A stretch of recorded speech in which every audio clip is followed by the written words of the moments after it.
What's the latest in the war in Ukraine, and how much support should America be giving that country? Ukraine's foreign minister is calling for a peace summit to be held at the end of February to end the war in his country, but insists that Russia would have to face a war tribunals before any direct Kyiv to Moscow talks could take place.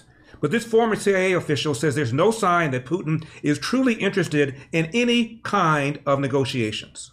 So ultimately, the degree of, whether this is the same old Putin kind of spewing nonsense, or is he really ready to negotiate? It's not going to be based on analysis. I think it's going to be based on hard intelligence. My sense is there's nothing to this, but I think the intelligence community is going to be laser focused on this, in particular on the heels of really historic Zelensky visit to Washington and the 10th-month mark of the war, in which, Ukraine is doing far better than anyone ever expected.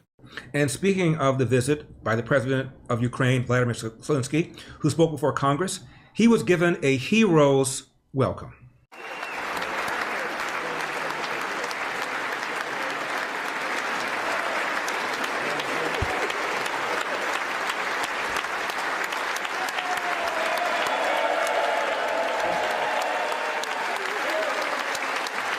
Thank you so much. I assure you that Ukrainian soldiers can perfectly operate American tanks and planes themselves.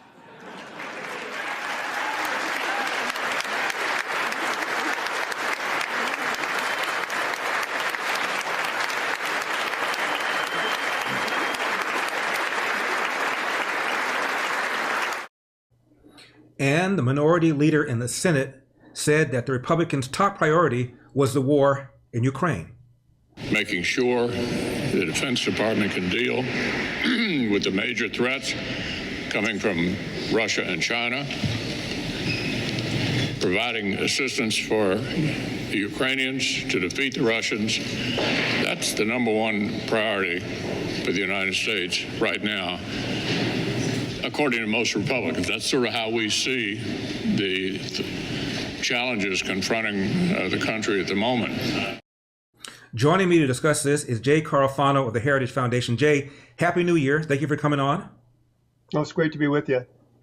A lot of ground to cover. First, let's start out with what's the state of play in the war in Ukraine? Are we talking stalemate here? Well, I think Putin's lost the war. I mean, his goal is to conquer Ukraine. That's not going to happen. On the other hand, we've seen countries fight unwinnable wars for a really long time. You look at the Russians in Afghanistan, look at the United States in the Vietnam War. So there's a difference between having lost the war and stopping fighting. And Putin doesn't want to stop fighting, but his goal of conquering Ukraine, that's failed. And it's unlikely in this conflict he's going to ever be able to achieve that. Jay, I've heard all sorts of things that if it wasn't a swift, successful war, he would lose stature at home. Putin would. His economy would collapse. There would be a revolt among citizens. He still seemed to have a stranglehold over the country. Right. I mean, this is the nature of authoritarians. And he can fight forever. What he has to, because he can stop fighting whenever he wants. For example, they pretty much stopped the ground war. I mean, there's one little place in the east where they're fighting, but other than that, they're not really fighting ground war. They're just lobbing stuff. And he's going to run out of that stuff eventually, and the Ukrainians will shoot it down. And but he doesn't have to stop fighting. What eventually brings regimes down is not that they stop fighting, but they so overinvest in the fighting that they really endanger their own existence. So as long as he doesn't exceed what the country can bear, he can keep fighting. But you have to look at this from the U.S. perspective. People keep saying, when will the war end? But that's not our problem. I mean, that's the wars between the Ukrainians and the Russians. The key question for us is, how do we defend our interests? Our interest is to keep Putin from destabilizing Europe as long as Ukraine is independent. And actually, as long as Putin keeps fighting and denuding his military and his economic capabilities, our interests are actually served.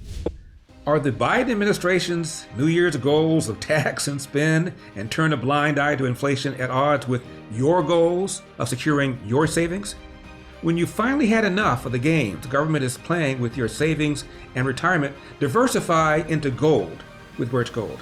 I know I'm tired of my money being impacted by stupid decisions by leaders in Washington.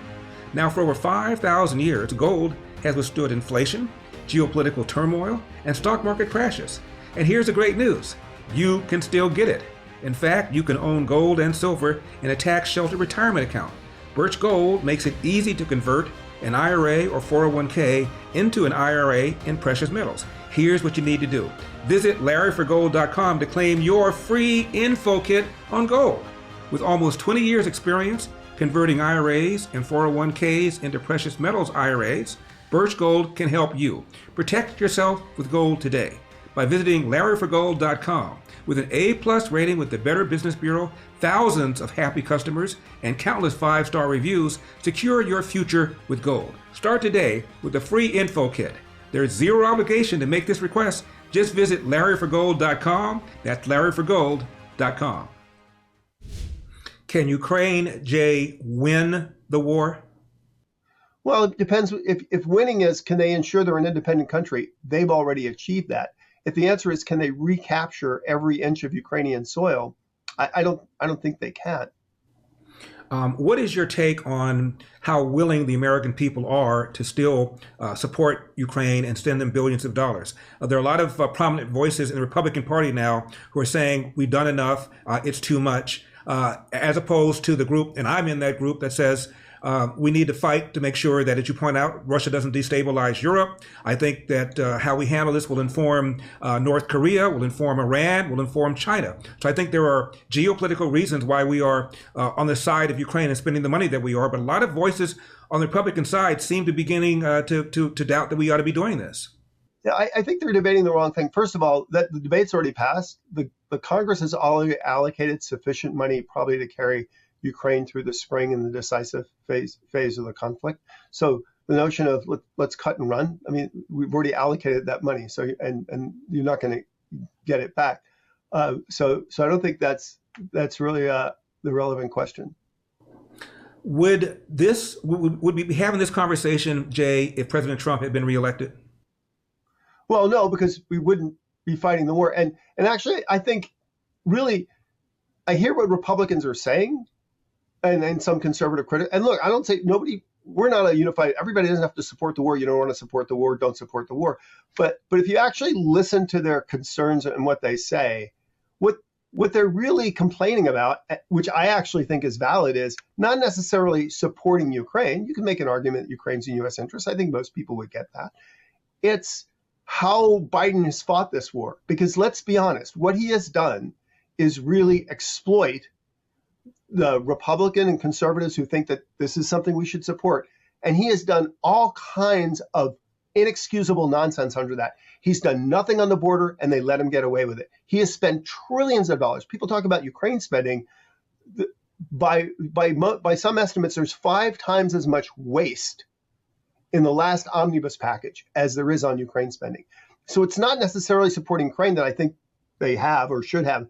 It's that Biden has exploited bipartisan support for Ukraine for his own ends. And that is an incredible money spending spree and neglecting literally all of American parties. I think McConnell was wrong when he said Ukraine is the most important thing. I don't think that's true.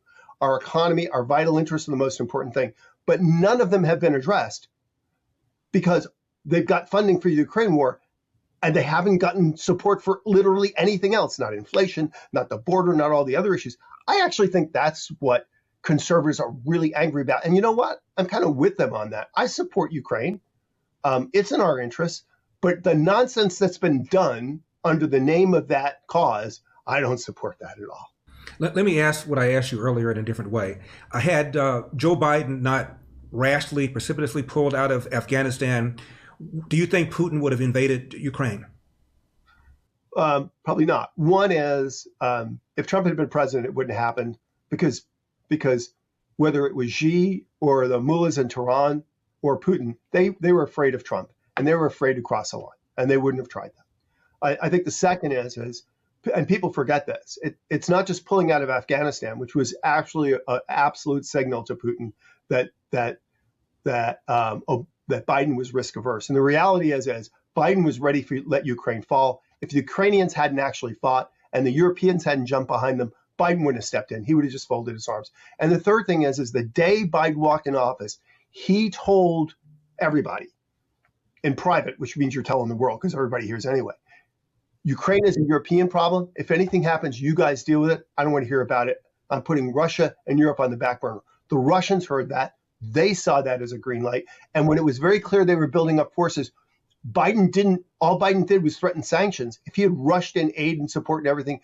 he would have turned the Russians. But Biden is incredibly risk averse. He doesn't want to do anything. And he's been dragged in. And again, I think that's our justifiable anger. We want war leaders that are war leaders, that look after American interests and show strength to our enemies. And Biden's just trying to skate by.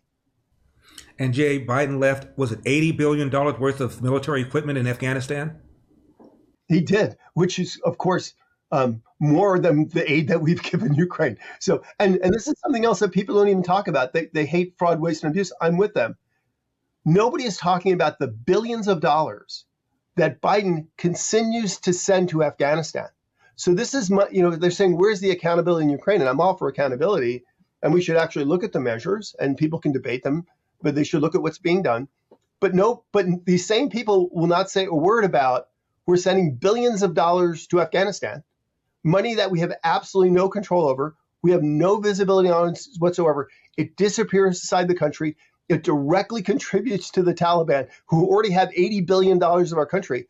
And nobody has had people at that. Here's my problem, which is, I love my conservative friends and other friends, and if they don't agree with the war, fine, that's their thing. But don't use the war as a metaphor for all things you hate about Biden. You know what? It's just easier to say, here are all the things I hate about Biden, and be honest about that.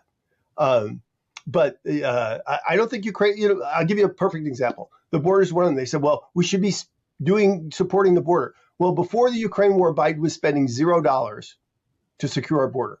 If there had been no Ukraine war, how much money would Biden be spending today to secure the border? Thank you. Zero. So that's not the problem. We can walk and chew gum at the same time. Last question, Jay. Put on your crystal ball. This war now has been going on in Ukraine for almost 11 months, almost a year. A year from now, what's the state of play?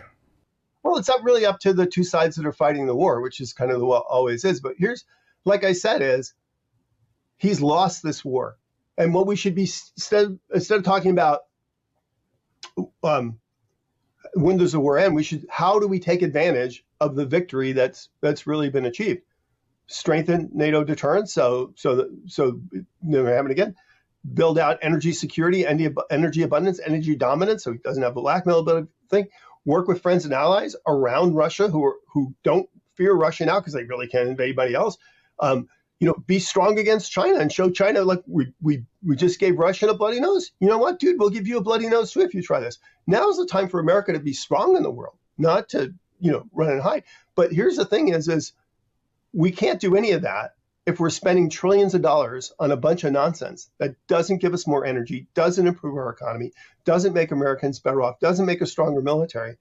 Trillions of dollars that makes Biden's leftist agenda everybody happy. We've just got to stop that, because at the end of the day, I think that Putin and Xi and Iran, they still think Biden is really, really weak, and they still go to sleep every night thinking, what can I do to exploit that weakness? And they look at the massive, stupid domestic spending, and they go, if America's going to be this stupid, there's got to be things I can get away with. Well, given all that, Jay, I'm going to sneak in one more question. Is China going to invade Taiwan? I don't think they're going to do so anytime soon. So if you look, for example, at the latest China bunch of overflights, when did that happen? It happened right after we passed something called the National Defense Authorization Act, when we committed to even more work. And what did the Taiwanese do? They just announced that they're expanding their military service from 4 months to a year, and they're going to really improve the military training so people can actually fight and hold ground in Taiwan. China's acting out of frustration and anger, not because it's threatening to invade, but because all it can really do at this point. But you know what? This is really important. The balance is shifting against us. We're not building up our Navy capability nearly as quickly as they are. And it's not about pivoting to Asia, because the reality is 70% of the American Navy is already in Asia. There's no pivot to happen.